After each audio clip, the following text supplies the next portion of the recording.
In the beginning was the river, emerging from the wilderness of this yet untamed island, winding its way through ancient stands of pine, birch, fir, and spruce, running 246 kilometers northeast to the bay and to the sea. They called it the Exploits, suggesting daunting deeds and amazing accomplishments. The river would run through the very lives of all the people of the interior, from Millertown to Badger to Grand Falls, Windsor, Bishop's Falls, and Botwood. The river would join the people together, and it would run for the next 100 years.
There is a wonderful story to be told about our place and the people who were part of our town, our region, and our history will be here to tell you that story tonight.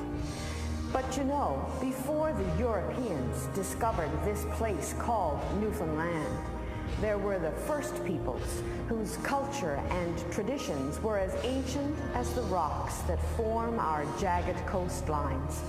And before adventurers and entrepreneurs walked the trails along the Exploits River, there were the Beothuk and their tragic story.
My name is Louis John.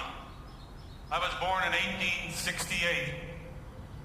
My family and other Montagnais lived at Conn River with the Micmacs, now known as the Mi'kmaq. My father Peter and I, like the others on the Conn, were hunters and trappers. We trekked the land with its rolling hills and quiet forests, from the Tolt in the east to beyond the Anniapscotch Mountains and up on the Topsails. We guided those who came to explore that land. We guided those who came to fish and to hunt the birds and the game along the mighty exploits. And we would walk with those who believed that that river held greater riches than the salmon and the caribou. What attracted the Harmsworth brothers, Lord Northcliffe and Lord Rothnere, and me, Mason Beaton, was the potential of this great river to produce electricity. Electrical power that would produce paper. Because along this river were forests with vast stands of black spruce. Spruce that would become the finest pulp for the finest paper that would be used to print the finest newspapers in the world.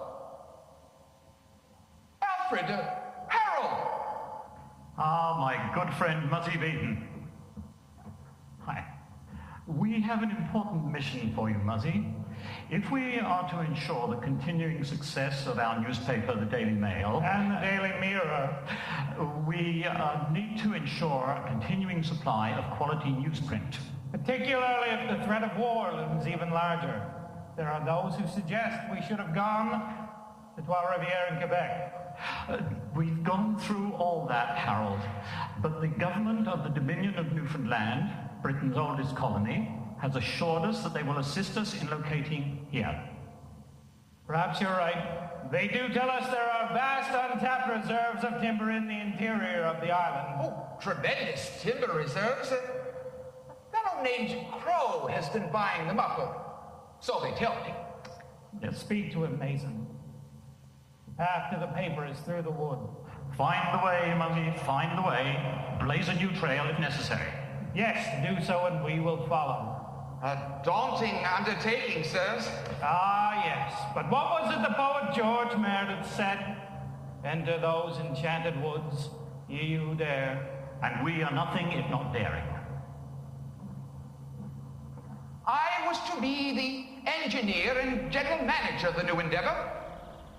And in 1903, I would be guided along every mile of this region till, following the roar of the wild cataracts, we came upon the breathtaking sight of the magnificent Grand Falls. And you know, Mr. Beaton, it was once called Governor's Falls. Not nearly as grand a name, Louis. It was the river that drew them. But what would allow them to harness that river was the railway. For 400 years, Newfoundland was a fishing society. Its economy, its work, its very survival was the fishery, with all its dependence on unpredictable nature and unpredictable markets. Our people lived along 10,000 kilometers of rugged coastline at the doorstep of the North Atlantic. The rivers, lakes, and forests of the vast interior were but a preserve. When the Reed Newfoundland Company began construction of the Trans-Island Railway in the 1890s, the island would experience its second great potential, industrial Newfoundland.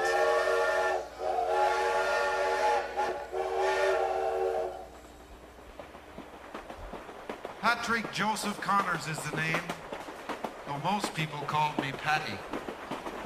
I learned my railway trade in Canada, but I spent a lifetime living beyond the tracks of the Grand Falls Station. Here in the Grand Falls Station, which became the town of Windsor, and oh, What a wonderful place to live. It was a place to live for all those who didn't work in the mill at that time. The forests of the island were now open to the hearty investors of Great Britain and the prospective workers. How, you ask? By the second greatest form of communication and transportation, the railway. Oh yes, I love the train. The Iron Horse, Native Americans had called it. I can hear it now. The whoosh of the mighty steam engine, snaking through bushes and alders, around great trees, over streams and brooks, up and down steep grades, spewing great gushes of steam into the air, and spitting out burning flankers of coal and wood along the narrow gauge track the Reed Newfoundland Company had set down. Brought us together, the train did, joined us, just like the river.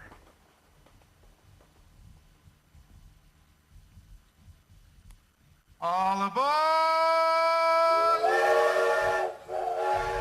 are here today to witness an historic moment, the signing of the documents to incorporate the Anglo-Newfoundland Development Company.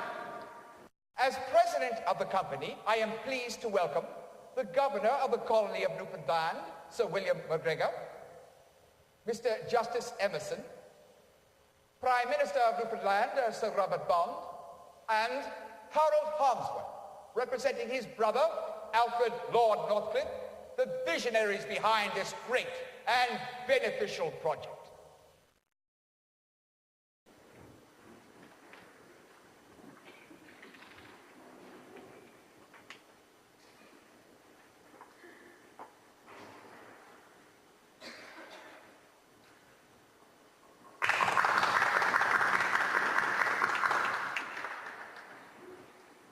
Mr. Beaton, my brother, and I have decided, despite all warnings and gloomy forebodings, to become the pioneers of the paper industry in Newfoundland. We invite now men and women from the communities throughout Newfoundland to come work for us. We are presenting you with a great opportunity to build a new life in your beloved country. Come, join us on this bold adventure.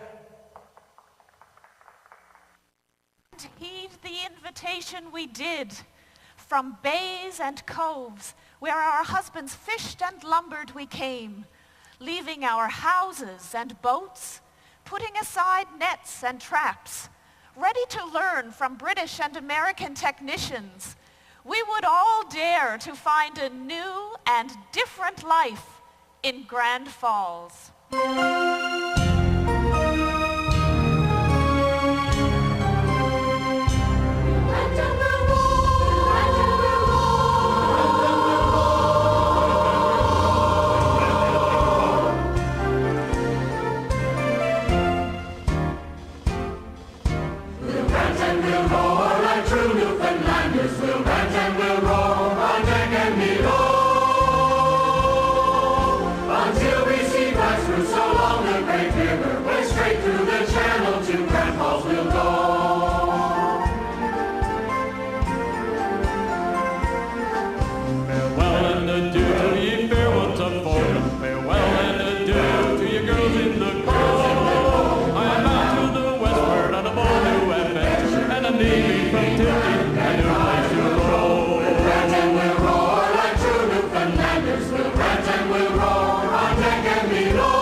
My father before me on the stage.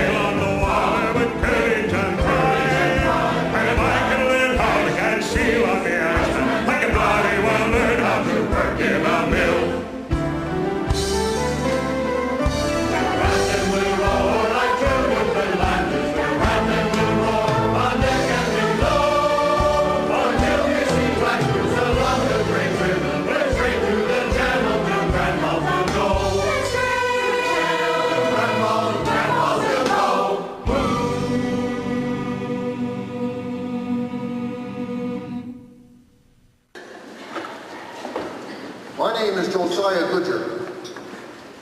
Born and raised in Ladle Cove, Notre Dame Bay, I came to Grand Falls just after work was started on the A&D Company mill. I began as a carpenter, but it wasn't long before I realized that there was nothing going to be built in this town without a horse and a cart. So, I built me a stable. You know, a lot of good things began with a stable.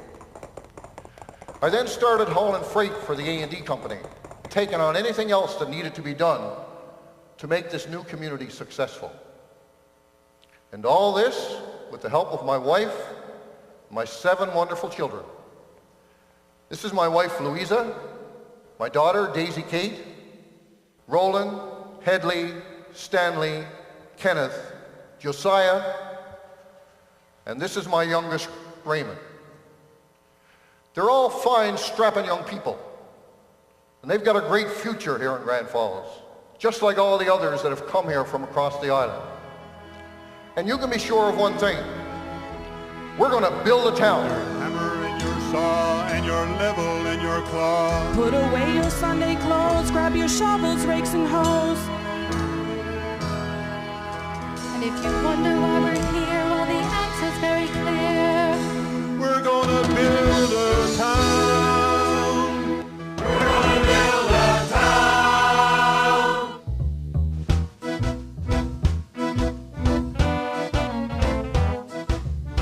We're gonna build a town here. We're gonna do it fast. We're gonna build a place here. We're gonna make it last. We're gonna build a town with our sweat and tears, whose heart will still beat in 100 years, in 100 years, in 100 years.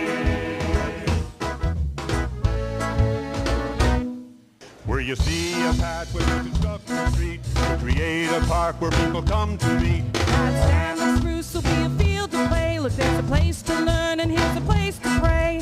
The paper mill, the houses, fancy stores will soon abound. And we never will be finished up with building up our town. And we never will be finished up with building up our town.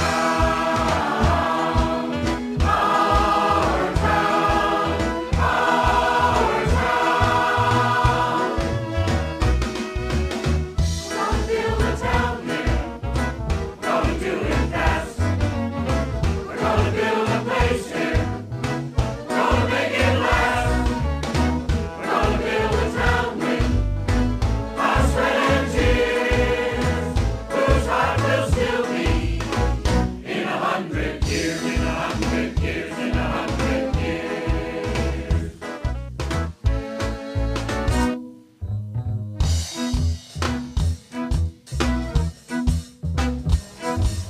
Flashing fences all along the lanes, pipes and culverts in the water mains. And we'll always lend a hand if any neighbor comes around. That's the proper way of giving if you're living in our town. Proper way of living if you're living in a town. Our town, our town. We're gonna build a town here. We're gonna do it fast. We're gonna build a place here. We're gonna make it last. We're gonna build a town with our sweat and tears, whose heart will still beat in 100 years, in 100 years, in 100 years. We're gonna build a town. We're gonna build a town. We're gonna build a town. We're gonna build, gonna build, gonna build, gonna build, gonna build a town. We're gonna build a town. Yeah! I'm Sarah Brown. My husband, Tom, was Lord Northcliffe's carpenter, or that's what most people called him. You know, it was truly remarkable what we accomplished here in such a short period of time. It was as if the town just sprang up overnight. I'd say it was comparable to what had happened in the Yukon or the Klondike. In 1905, the workers lived down by the river in tar paper shacks. And just a year later, there were 60 houses standing. And we had built ourselves a town hall and a hotel that was run by the company, and then an athletic club. And with our own timber and logs, Tom had built a wonderful house for his lordship and his staff. And within the year, every home had access to electricity. The Harmsworths, during that period of time, spent nearly $6 million. Sure, the entire revenue of the Newfoundland government at the time was only $2 million. October the 9th, 1909. What a day. I never forgot it. 8:30 p.m. that evening, the Anglo-Newfoundland Company Mill was officially opened.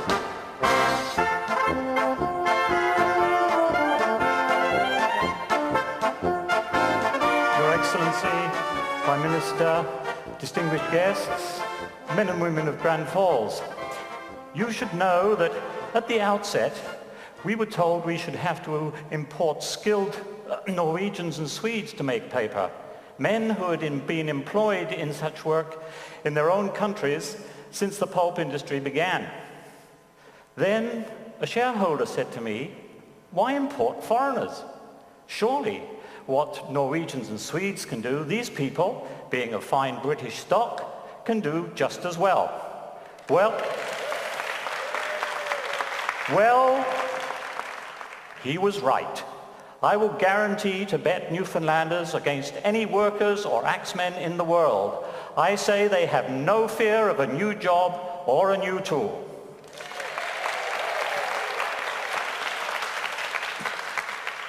Less than 4 years ago, the idea of manufacturing paper in the interior of Newfoundland was denounced here and in the rest of North America as folly. We were told we had paid an immense sum for a worthless land with a foggy, ice-bound coast. Yet here we are this evening at this extraordinary ceremony.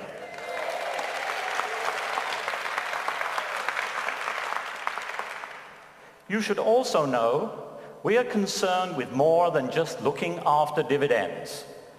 I believe that if we work together, we can make Grand Falls one of the major paper-making centers of the world.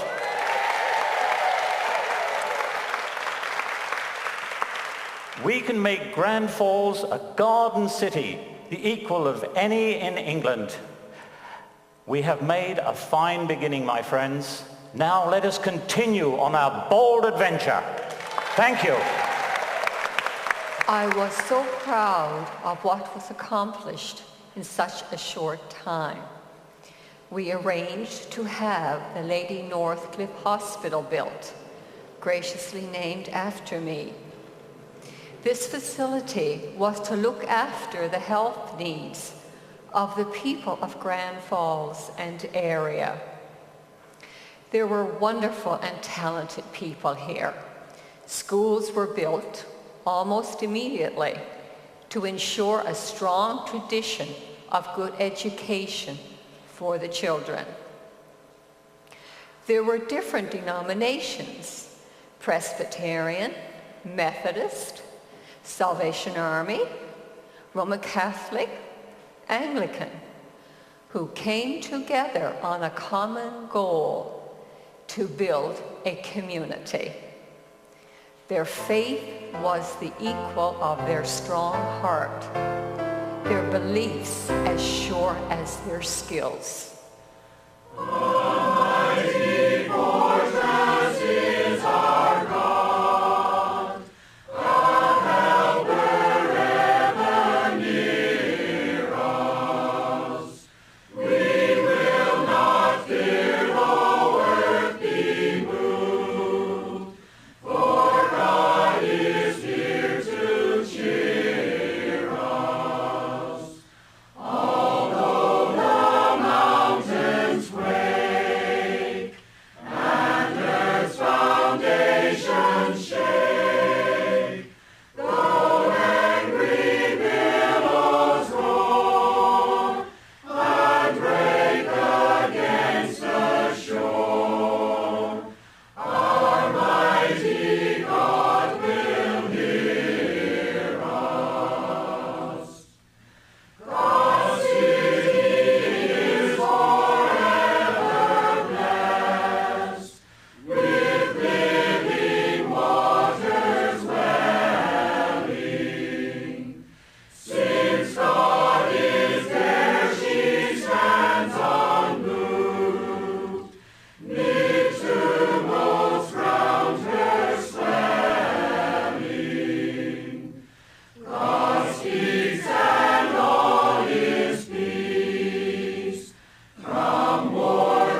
A fellow named Crow.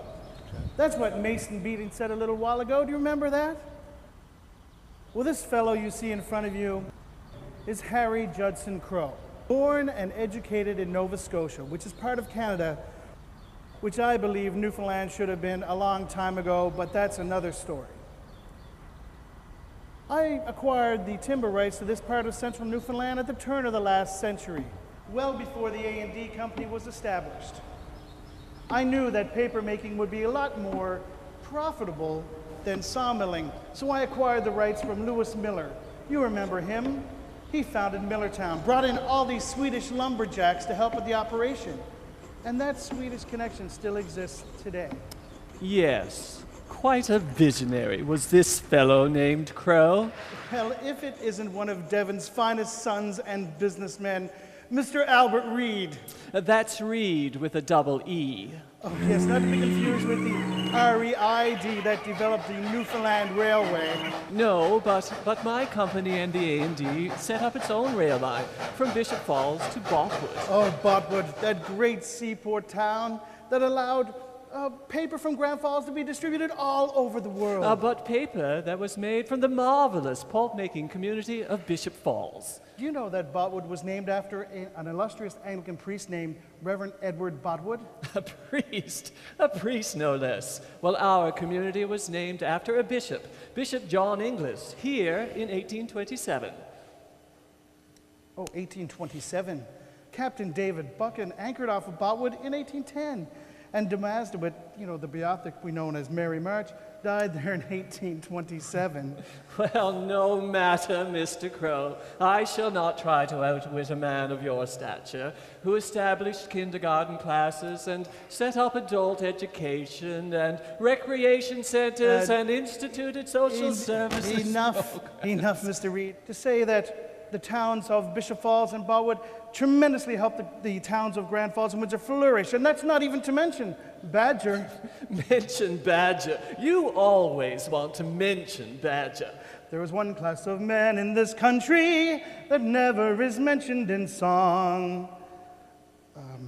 John Paul, the Micmac, moved to Badger in the late 1890s, and within a decade, the sounds of sawmilling could be heard all over the countryside, and in no time at all, the mighty exploits was full of logs headed to Grand Falls to make paper. And logs for the pulp mill in Bishop Falls. And now that their trade is advancing, they'll come out on top before long.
Just below Badger, and everything is working grand, with a jolly good crew of pig drivers and Ronald Kelly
The river flowed and the town grew. Buildings rose up and children were born. This was a community with hope, with a future. My name is George Hicks. I was a school teacher in the early days of our town. I began during those first years to make a record of our history.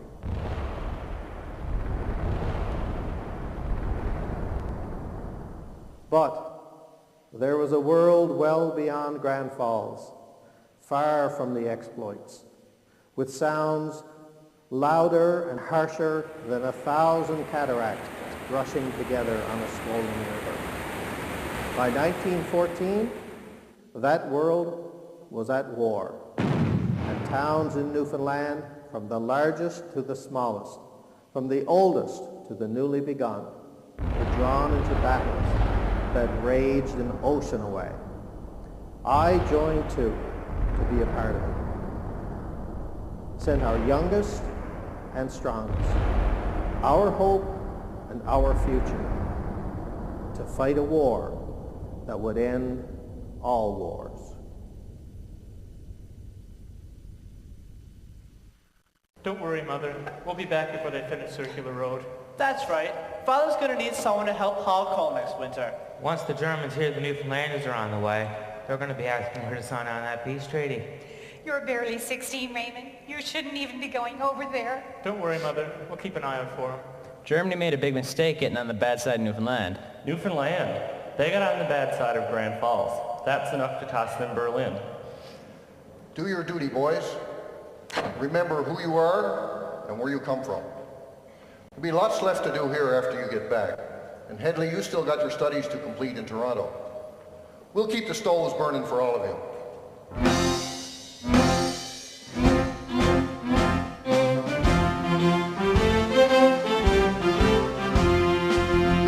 On the seas our fathers crossed, we are sailing once again. Though they tell us we are boys, we'll be coming home as men. We shall raise our banner high, over there we'll make our stand. And the enemy will know that we're the boys of Newfoundland. And the enemy will know that we're the boys of Newfoundland. Lads and lasses, charge your glasses to this proud Northern land. Raise your voices to the boys of, brave the boys of Newfoundland. Through the forests, across the ponds, on rocky paths to old St. John's, we have come from every inlet, cove and bay. On the fertile fields of France, let the Kaiser take his chance. We shall help dear Mother England save the day. We shall help dear Mother England save the day. Lads and lasses, charge your glasses to this proud Northern land. Raise your voices to the boys of, brave the boys of Newfoundland. Tell our mothers not to grieve when the flames of war are fanned. We'll remember why we came, foregone king and Newfoundland. Let them see our blue puttee shining brightly in the sun. We shall not be coming home until the battle has been won. They shall not be coming home until the battle has been won. Lads and lasses, charge your glasses to this proud Northern land. Raise your voices to the boys of, brave the boys of Newfoundland. Lads and lasses, charge your glasses to this proud Northern land. Raise your voices to the boys of, brave the boys of Newfoundland.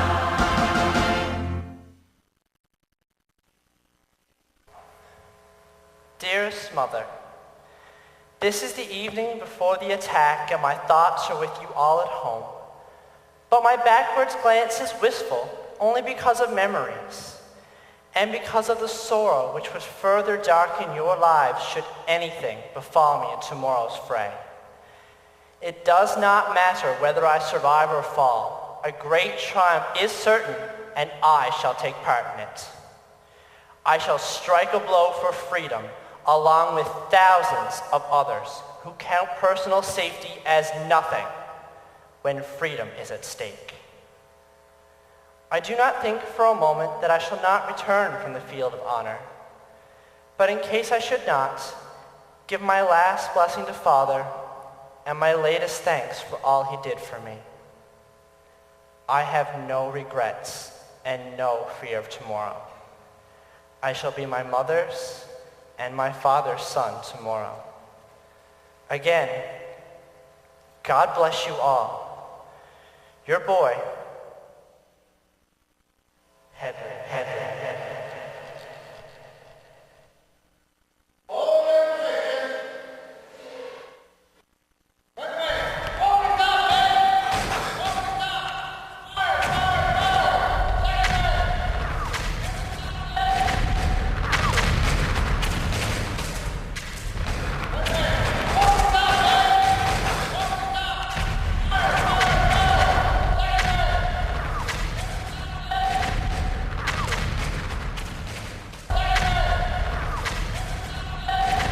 I fought at Beaumont Hamel, along with 800 other Newfoundlanders.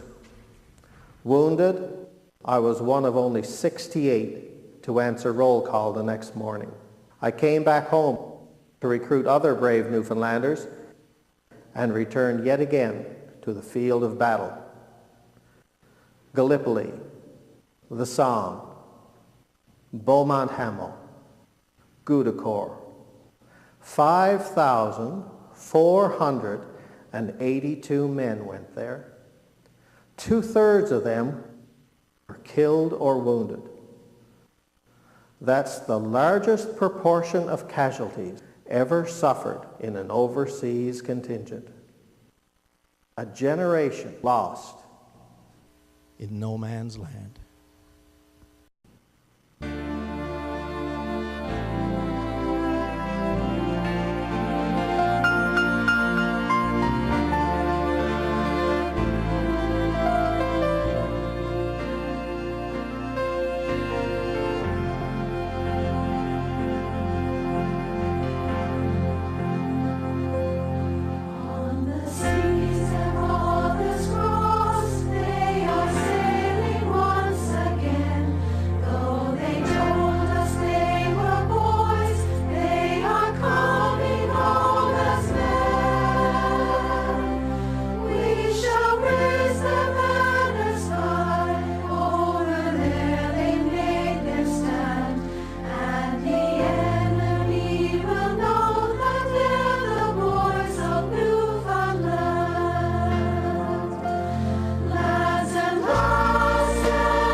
One, two, three. Raymond,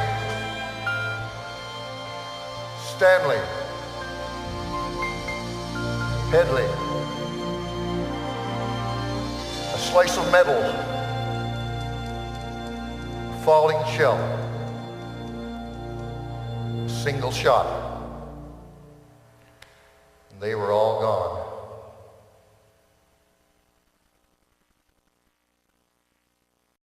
Two young men from Grand Falls and Windsor made the ultimate sacrifice for what they and people like me, Alphonsus Duggan, believed in. And one of the beliefs held most dear by men and women of Grand Falls was the worth and and dignity of honest labor, the rights of people everywhere to protect and to further their profession. The founding of Grand Falls saw the emergence of industrialization in this 400-year-old dominion. And the emerging of labor unions truly had their beginning here in Grand Falls. One of the first paper-making unions was formed in the mill just 3 months after it opened in 1909. And 4 years later, I helped to form the International Brotherhood of Pulp, Sulfite, and Paper Workers, Local 63. The Newfoundland Federation of Labor also had its beginning here in Grand Falls. And yet, for nearly 50 years, we worked in labor peace with the company. Except for 1921. Oh, Sir Vincent Jones. Please, I was not Sir at the time. Well, now, eventually. Yes, eventually. Not that the difficulties of the time had helped. Yes, well. Scott here, Mr. Jones. Not only is there no wage increase, you have threatened to reduce our wages by 20%. We have no other choice, Mr. Scott. Mr. Jones, you know me. Kenneth Mackenzie Brown. And you know damn well we helped build this company. And you've always been justly rewarded. Oh, no way. Hey, and you find no time for negotiations. In our situation, we have no time for negotiations. We have only enough time to save the company and your future jobs. And then order from on high. No. We are the ones that have to endure it. The company has been enduring losses. The post-war newsprint market is depressed. Depressed. Well, so are we. We're the same men you cheered away to fight. And we fought the Huns and beat them. I fought in that same war, Mr. Murphy. And Lord Rothermere lost 2 of his precious sons in that terrible conflict. Friends, what Mr. Harris, the mill manager, is telling you is true. Scandinavian paper mills are underselling and undercutting us. So you want to cut us? Damn it, we know what you're doing. You're buying cheap paper. Cheap paper dumped on the market. That's right. Friends. We've shared in the good times, company and workers. Now we have to prepare to share in the bad times. For we are under no circumstances in any position to yield. Now we'll cut her down. Cut her down. Right, put her up. We're out of here. Let's go. Take it out. Cut her down. From May to August, 2,000 workers from Millertown to Bonneville. Picket lines and angry words. These were troubled times. But reason prevailed, Mr. Duggan. Necessity did, Mr. Jones. But the peace was renewed between us. Yes, well, Lord Northcliffe saw to that. He died within a year of the 1921 strike. Yes, and do we remember the day? But what a legacy he left us, though. Bequeathing the equivalent of nearly 3 months' salary to every worker on the payroll. And Lord Rothermere would not only hold the same visionary spirit, but also expand the mill and help form the Buckins Mining Company. And yet, for the next 37 years, we had very little of any labor strife. And just as Lord Rothermere and Lord Northcliffe had dreamed, company and communities from Badger to Botwood would grow and prosper. Grow and prosper we did, creating from the very beginning a vibrant social and cultural life. Fraternal organizations and women's groups, cadet corps, Girl Guides and Boy Scout troops, theatrical pieces in the town hall and church halls, art and floral displays, and fancy dress balls and dances. And the bands. My husband, Louis Cooper, or Elas, he was familiarly called, was town manager for many years. And he'd say, Gwendolyn, put down your brush. Lay aside your watercolors, my dear. There's a parade down the street. And off we go. Ah, yes. This was a great town for parades. On Sundays, the church bands would play. Well, be delighted. And the children would follow in step. and no band played more singularly or constantly to create and promote music here. Tsunami Band. I remember well their playing at Christmas and on Easter Sundays. My husband loved parades. And never a parade in our town like the Labor Day parade. And there was never a day for so many of us like Labor Day. Almost from the very start of the time we celebrated it. For many years, Labor Day was held in July until it was moved to the first Monday in September. The floats, the bicycles, the hats, the colors, oh, the speeches, the hot dogs, the races, the games, and the people. Oh, the joy of it all. And nobody did like we did. Ladies and gentlemen, welcome to the annual Labor Day Parade. The formation will start on High Street and end by the Cash and Carry, and every organization is reminded to leave space between their floats.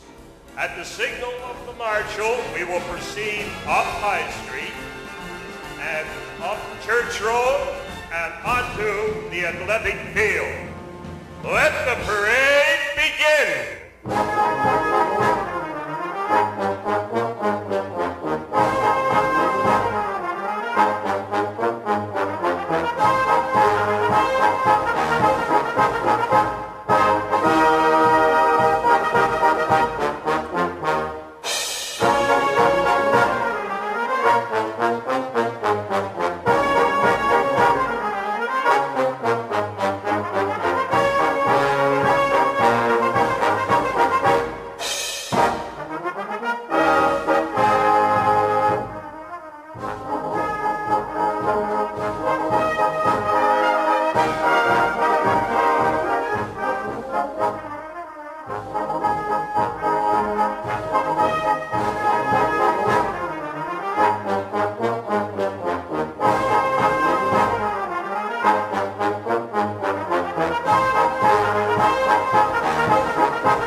Good morning, ladies and gentlemen. On behalf of the A&D Company, I want to wish you all a happy and enjoyable Labor Day.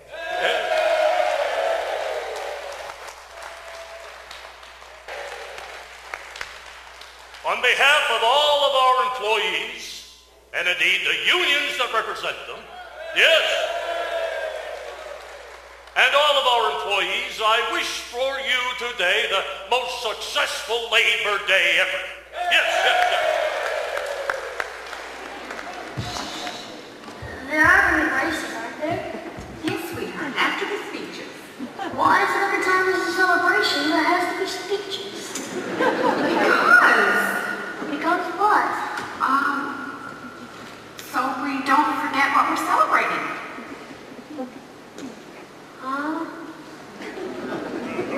Next for boys and girls 9 to 11. Please check in with our official starter, Mr. Harry Beer. And while the young boys are doing that, please direct your attention to the winners of the sack race, Mrs. Eidendaw.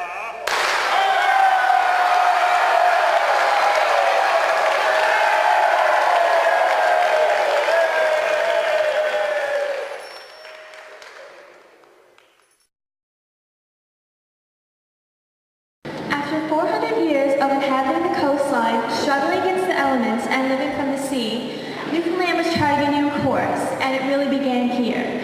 We were no longer completely dependent on the fishery, and we, like the world, were entering the 20s with a new industry and new hope. Yes, and women were dancing to a new musical sound.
machines. Markets were healthy, and like Grand Falls, the surrounding towns were also expanding. The Grand Falls station was growing to 1,500 people, and within a few short years, with its attractive and smartly marketed department stores and cozy restaurants, it would become incorporated as a town and named Windsor after the royal family. Bishop's Falls was becoming the center for the Newfoundland Railway Company and Badger the hub of logging and sawmilling operations on the island. Both places grew apace, building strong communities and providing a host of services to their townspeople. At the same time, Boltwood was inviting the world to its place by establishing a base for flying boats. De Havilland and Westland Napier had hangars in the town. Winter flying became a reality, and Boltwood became the landing site for the Pan American Clipper 3, the first transatlantic commercial flight. The Royal Canadian Air Force set up a squadron there. Imagine the seaport town as an airport town, a region of industry indeed. Children of the 30s calling, singing from a different time.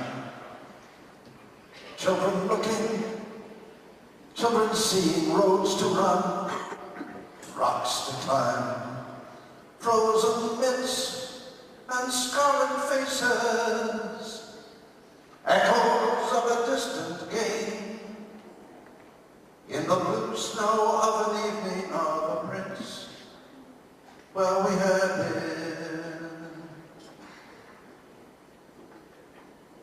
Children of the 30s calling, tea time voices ringing still, children listening, children hearing sounds of war beyond the hill, tears beginning, laughter ending, far from home where dreams would die. Can we for a moment longer hear the sounds of friends nearby?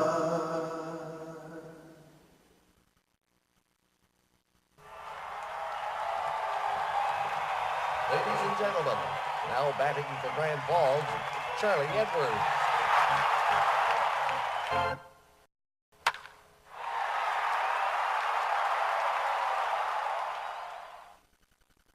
Right from the very beginning, when we were not much more than a village with narrow streets and hazardous ponds that children had to avoid. You know, the very first baseball game was played here in 1909, and the athletic field on Church Road had its grand opening in 1910.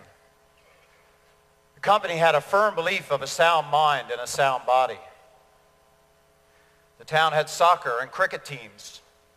There were men's and women's hockey. Boy, we were ahead of our time. Boxing was popular for a long time. And the town always held its annual sports days where both young and old competed in track and field events. The 20s and 30s were a golden age of sports. Good day, Charlie. Well, Walter Tucker, how are you? As well as can be expected.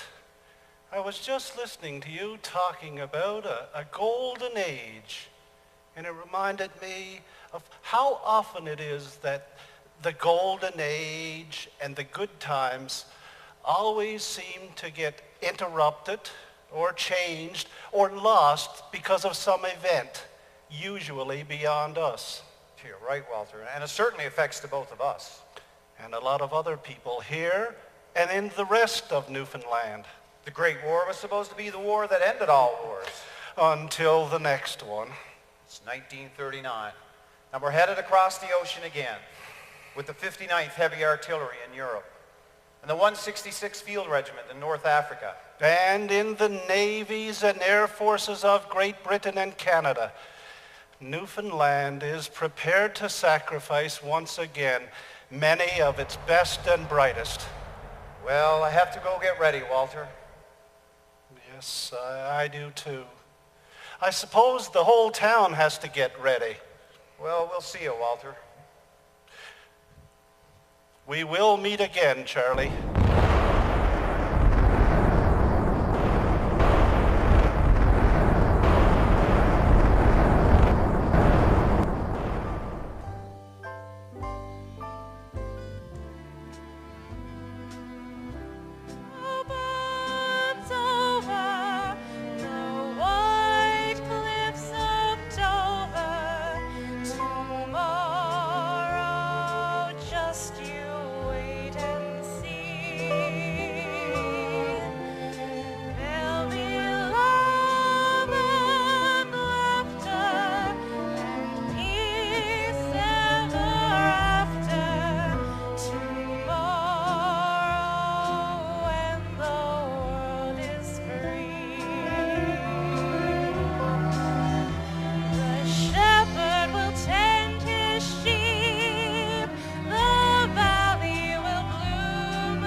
brides, they called us.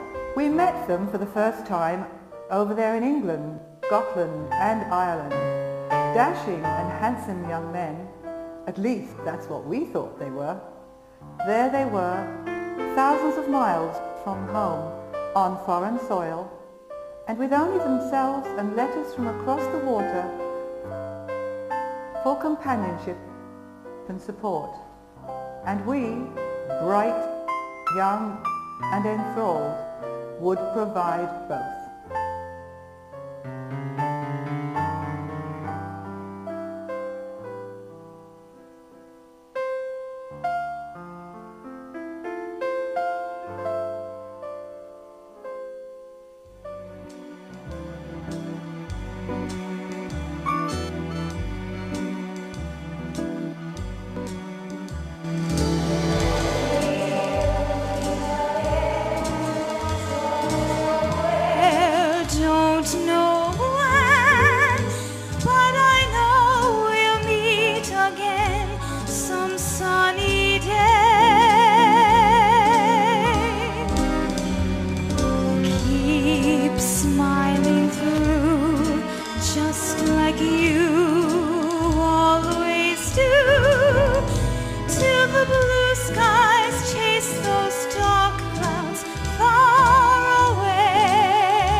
who were to travel thousands of miles over the ocean to a land and a place which, while still part of the Commonwealth, was often strange and difficult for us. But just as often, the first gestures of companionship and support that we had offered a few years earlier were returned in full measure. We became very much a part of our newly adopted town. And, of course, as during the war, there was always Margot Davies. This is London calling in the North American service of the BBC. Calling from Britain to Newfoundland.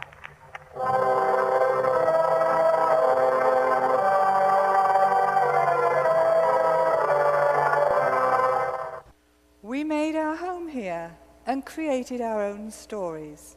A home and a story that we and our children would be able to cherish. And many of those stories Laura Blackmore would report in the town newspaper.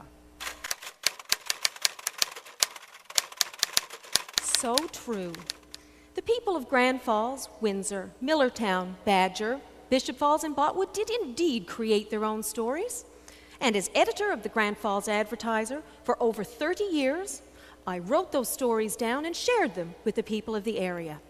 That's what my husband Mike and his brother Walter always believed was at the heart of a town's newspaper, to tell the people's story. The births, the weddings, the deaths, the events and accomplishments, the successes, and yes, the failures. There was so much to tell. And in 1936, we began reporting those stories, all the way through World War II and into the boom which followed. In businesses, churches, schools, our community organizations, new enterprises sprang up. Stores had more to sell and to advertise. Who can forget the excitement of the Royal Stores Toyland? The paper's sports sections told exciting stories of athletic achievement. Curling, baseball, hockey, especially in senior hockey where we would have championship seasons. And in the mighty struggles of high school hockey, where for over a half-century, our young players competed for the Shield, donated those long years ago by Sir Vincent Jones. And everybody walked or drove for picnics and swimming at Leech Brook. We had a marvelous story of music and theater to tell. Neela Griffin, directing glee clubs and award-winning plays with that enduring drama club she helped form and named after Lord Northcliffe. School concerts, music festivals. And for a part of that time, we were still the Dominion of Newfoundland, even though a commission of government had been governing us since 1934. Perhaps the biggest conflict Newfoundland engaged in since the end of World War II was the battle for Confederation.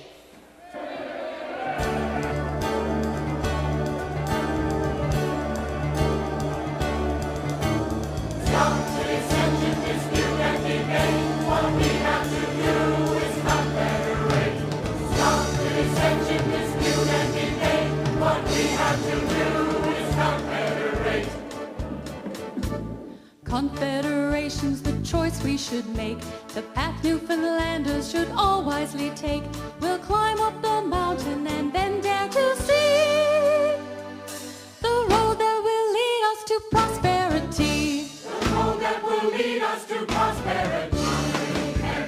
Honor independence, honor independence, honor independence. We must be masters within our own house, that when the story's told, they'll remember well that shining truth. We cannot be bought or sold. Stop the dissension, dispute, and debate.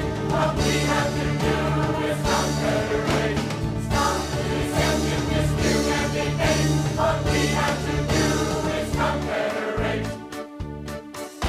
There was a young lady that came from Renew, and I'll play the field, there's nothing to lose. By the time she reformed, there was no single maid. She waited too long to confederate. too long to confederate. Honor independence, honor independence, honor independence. We have a history that's passed to our hands, a flame to light the way, and we'll keep our independence, yet though Britain turns away. What we have to do is confederate. Stop to resent and dispute and debate. What we have to do is confederate.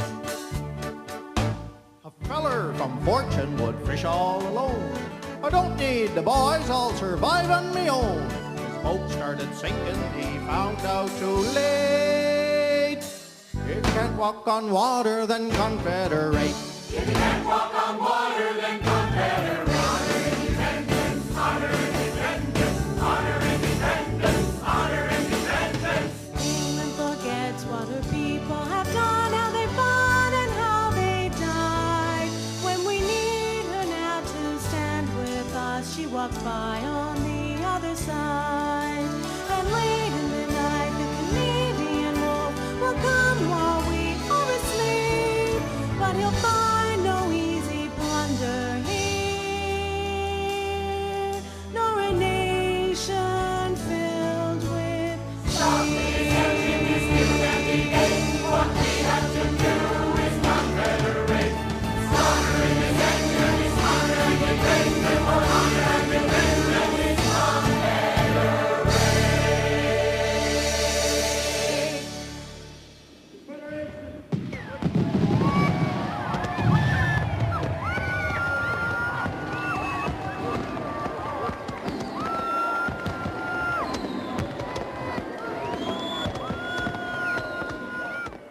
It was the time of the baby boomers, and just like everywhere else in North America, the first full sounds of a new style of music was making its way to central Newfoundland.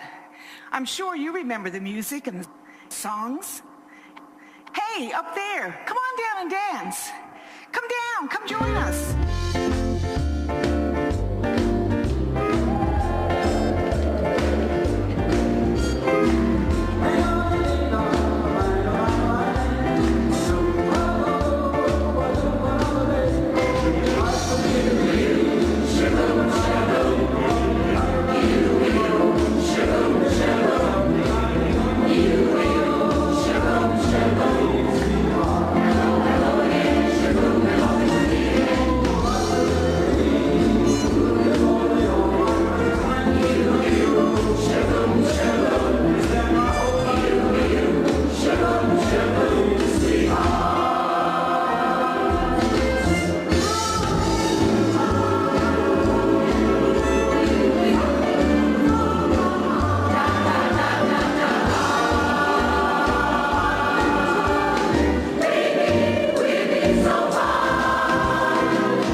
find them singing all night long in the old part of town. In the old part of town. In the old part of town. In the old part of town. In the old part of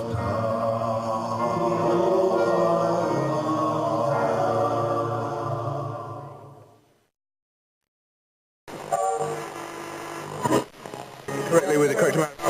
It's 6:30 our way, and we're coming your way with the Inland Newsreel. Good evening, I'm Phil Ryan, bringing you the news from Grand Falls and all over central Newfoundland. I sat here at this desk for more than 10 years behind this microphone in the CBC radio station on High Street. The call letters for our Grand Falls station were CBT. Lots of you will remember that. After all, long before television and other radio stations, it was one of our only contacts with the world beyond central Newfoundland. Everybody sat down at 6:30 each evening to listen to the Inland Newsreel. After all, they were hearing their own story, and I love to tell stories. In fact, Jim Lind and I, we were the people that published the first newspaper here in Grand Falls. It was the Grand Falls Times. That was 2 years before the Advertiser appeared. The Grand Falls Times. It was the paper where my column, Man About Town, appeared each week.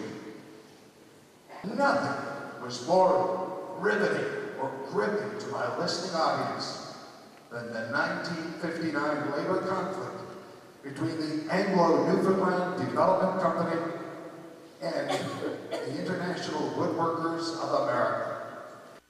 The IWA refuses to take no for an answer. But we don't want them here in Newfoundland. All they're trying to do is tear down everything that the loggers have built up in the last 20 years. Hell, we're providing more now than the IWA is offering. Nonsense, Mr. Thompson. We already have our first local formed in Bishop's Falls, and all we want is a free and supervised vote of the loggers of this province. And the Labor Board has already turned your certification down 3 times. The board is merely favoring the employer. We now have locals in Badger, Norris Arm, and Point Limington, and you cannot accept the fact that the loggers have made their own choice. You're a fool, lad. In a statement today, A&D Mill Manager T. Ross Moore has expressed serious reservations about the companies ever negotiating with the IWA. The IWA has jumped from Alberta to Newfoundland, bypassing hundreds of thousands of unorganized loggers. They want to pluck the Newfoundland Lumbermen's Association with its $90,000 bankroll like a ripe plum. Mr. Moore, you cannot accept the fact that of the 3,699 loggers in this province, 3,197 of them have freely voted to become members of the IWA. Newfoundland is facing serious economic hardships at this time. Unemployment has soared to 19%. The IWA demands seriously threaten the newsprint industry. Our company may have to seriously consider relocating. Fear-mongering. You only want to assure the support of your local mill unions. Our demands are more than reasonable.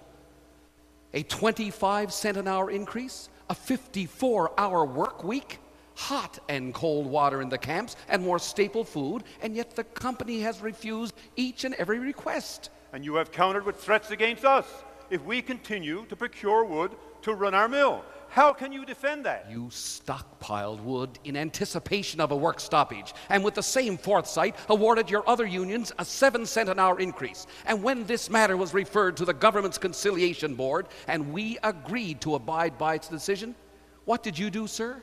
You rejected its recommendation that the loggers' pay be set at $1.22 an hour?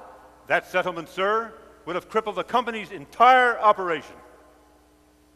Then tell me, sir, are there any terms that your company will accept? Yes, if you will take a pay cut. Good day, sir. Our next statements will be from the picket line. At the stroke of midnight last night, January 1, 1959, the International Woodworkers of America officially declared a strike by its 3,600 members against the Anglo-Newfoundland Development Company, vacating the company's woods camps, with only those feeding horses remaining. Earlier today, the striking loggers began dumping pulpwood on the roads. Mill manager T. Ross Moore pointed out that the publicity surrounding this controversy is obscuring the fact that a great majority of the loggers want to work in our woods operation. We have no quarrel whatsoever with the loggers themselves. The company sends in outsiders, mostly fishermen, to do the work, to act as strike breakers, and with a police escort. And all we have are the mothers and wives of the loggers trying to keep them warm and feed them. Pulpwood trucks being turned over, acts of violence. And our members being marched from Badger into court to be fined for obstruction and stealing company property. And the IWA members attacked a camp at night where the so-called strikebreakers were sleeping and drove them out into the February cold. The longer we are shut down, the more likely is a shutdown of the mills in Grand Falls and Corner Brook. We want to know where the Premier stands. And we wish to know where the government stands.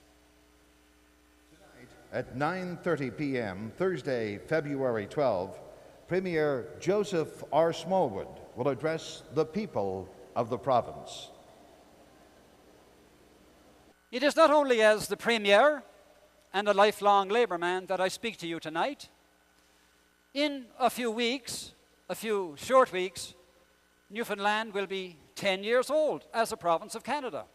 Not 7 or 8 or 9 years old, but 10. 10 years old as a province of Canada.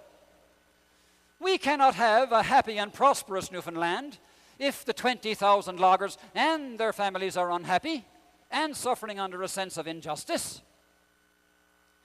The IWA strike is a failure, and the IWA itself is a failure. We think, and the government and the people of Newfoundland think, that the IWA are the greatest danger that ever struck Newfoundland.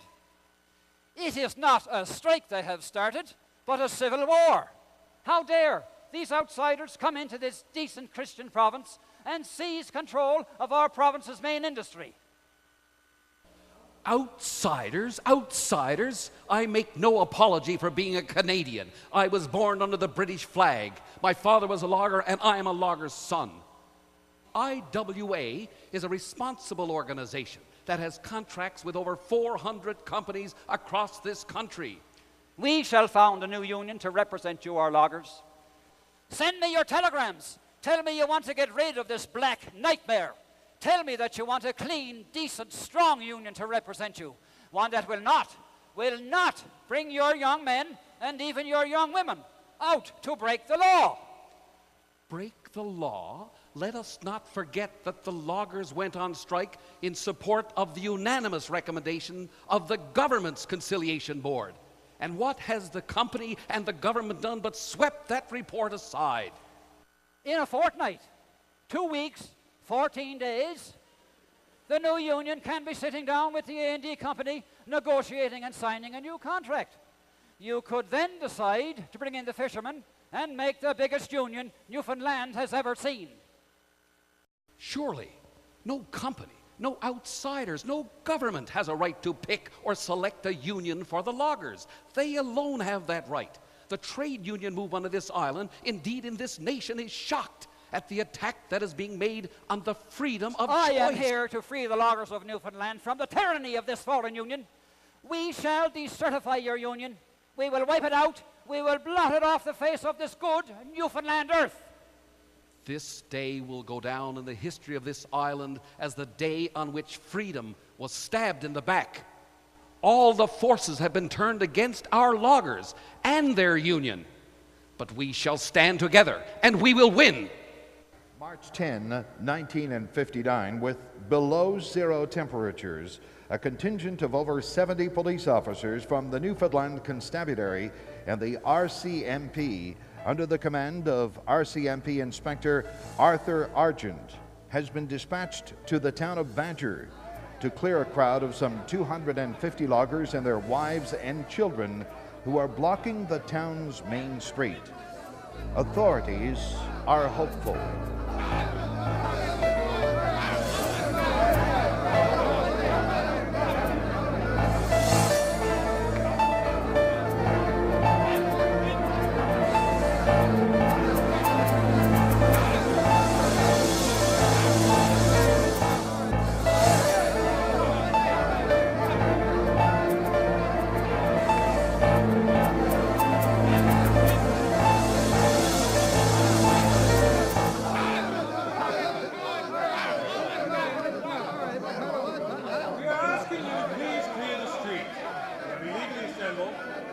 Quietly and return to your home. This is our home, not going anywhere. I remind you are breaking the law.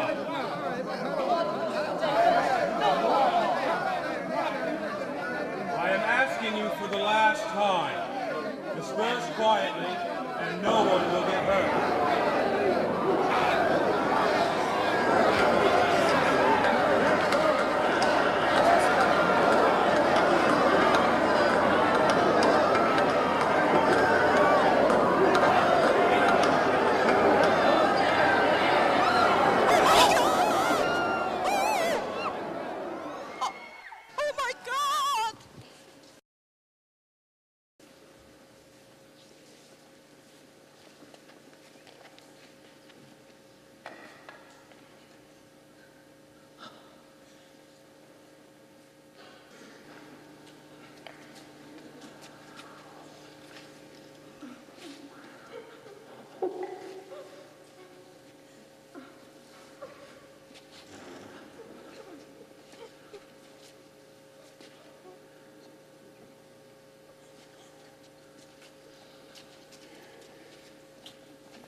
With their pick poles and peavies and battles and all, and it's hard to get over their time.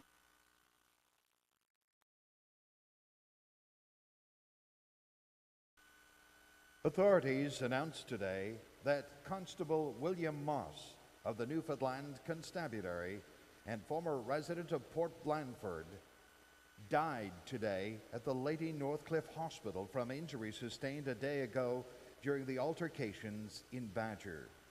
His body is being returned to St. John's tomorrow. In other labor news, Landon Ladd, Eastern president of the IWA, issued a press release indicating that in the interest of protecting loggers' jobs, he has directed the members of his union to return to work. Again, Charlie. We and do. On beautiful High Street. We do. Oh, and congratulations on leading the polls and being elected our town's first mayor. Thank you.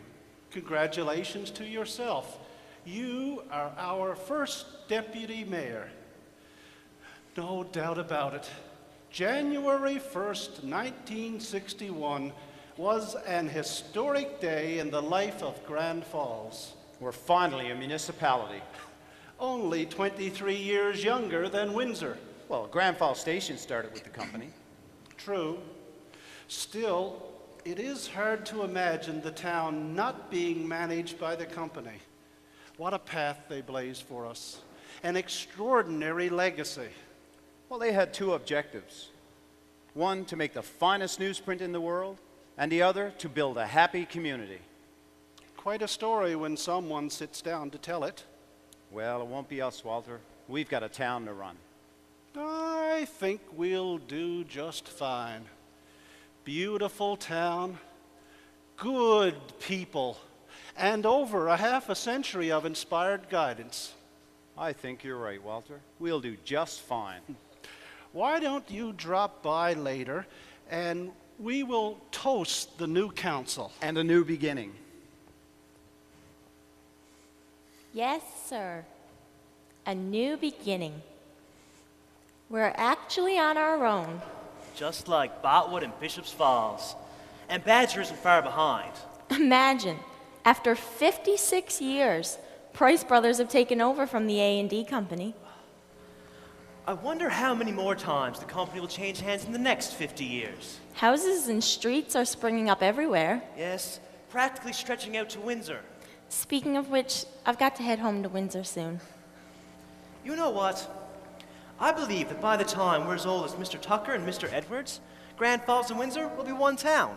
You think? Absolutely. We'll get the best of both worlds. Who knows how far central Newfoundland can go? And how great we can be. The championships and the glories we can win. Yeah, I suppose there'll be some tribulations too, like the forest fire last summer. I guess that's the price we pay of being near the forest. And living near the river.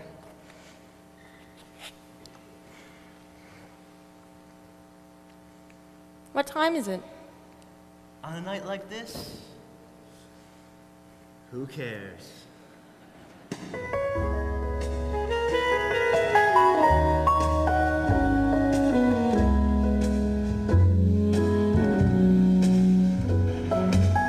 Rolling down on High Street after midnight in July. No one there but shadows of a kind that's long gone by. I pause by a street light, faded pictures in my mind, looking for the people that I know I'll never find. Walking down on Main Street on a rainy autumn day, buildings seem deserted and the sidewalks cold and gray. I stopped by the window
We've only touched upon a small number of the thousands of events that have happened in 100 years. Those significant episodes that have taken us to where we are. But before our story ends, before we leave here tonight, our concluding thought, our deepest realization is this. Behind the markets and the machinery, beyond the finances and the strategies and the final accomplishments, there were the people, the ordinary men and women of this town and region who lived and struggled to bring this place into existence and to help sustain it, who worked to leave this place to us. Above all else, this is their story. There are some here tonight who were part of that founding history.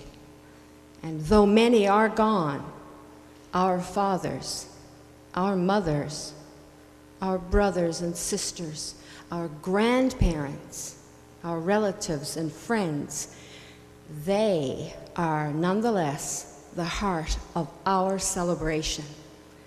And that is why we must always remember. For we are part of who they were, and though they all have gone, because this story is told to you, their story will live on.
Here